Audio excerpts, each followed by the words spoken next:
এরকম একজন নেতা, তার উপরে নৃশংস এই আক্রমণ, এটা কল্পনাতীত এই সময়ের জন্যে।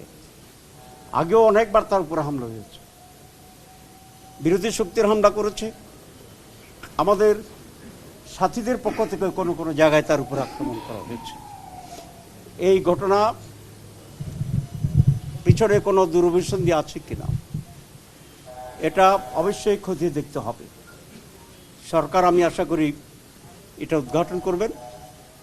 আমাদের দিক থেকেও আমরা এই পিছনে কি আছে সেটা বের করার চেষ্টা করছি এবং এটা আমরা করব।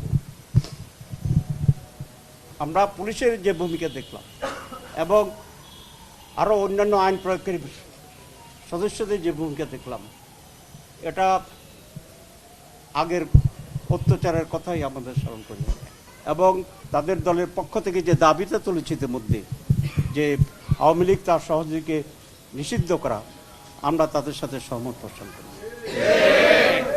আমি ডাক্তারদের সাথে কথা বলেছি, ডাক্তাররা বলেছে তার খুব মারাত্মক ইনজুরি হয়েছে, তার স্কালের ভিতরে হেমাটোমা বলে, আমি তো ডাক্তার, মানে একজনের রক্ত জমাট হয়েছে, তার এখানে নাকের এখানে আঘাত হয়েছে, তারপরে তার এই চোয়াল যেটা আছে চোয়াল আঘাত হয়েছে।